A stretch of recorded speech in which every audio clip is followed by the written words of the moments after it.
Sa muling pagsabak ni Alice Go sa Senado matapos makaalis ng bansa, ay ipinakita ni Senator Jinggoy Ejercito Estrada ang kanyang pagkadismaya sa mga kumakalat na litrato kung saan nakangiti si Go kasama ang mga opisyal matapos mahuli.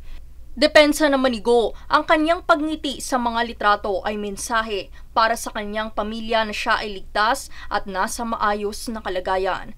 Agad namang tinanong ni Senadora Risa Ontiveros si Alice kung siya ba ay si Gu Waping dahil kinumpirma ng National Bureau of Investigation o NBI na iisang tao lamang ito base sa mga dokumento at fingerprints bilang patunay. Nanindigan naman ang pugante na siya ay si Alice Go, isang Pilipino na mayroong Philippine passport at binanggit na sasagutin niya lamang sa korte ang katanungan ukol sa kanyang pagkakakilanlan. Ang kanyang pagtanggi na sumagot sa kwestiyon kung siya ba si Gu Waping ay para umano sa kanyang seguridad dahil nakakatanggap ito ng mga death threats sa tawag simula noong Hunyo.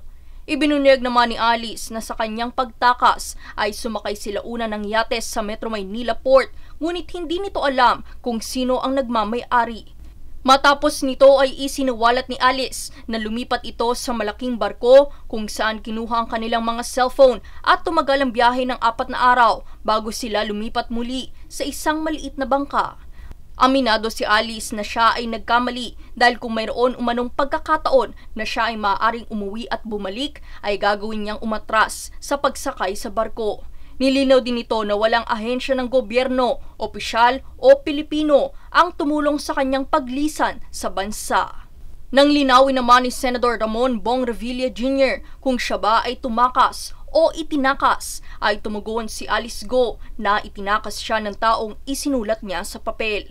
Napag-alaman na naman ni Estrada na holder ng 5 pasaporte ang binigay na pangalan ni Go at kasalukuyan umanong nasa Taiwan. Sa araw na ito ay pinatawan si Alice Go ng contempt order dahil sa di umano'y hindi pagsasabi ng totoo at hindi pagbibigay ng mga direktang sagot sa Senado. Daniza Lopez nag-uulat para sa One Media Network.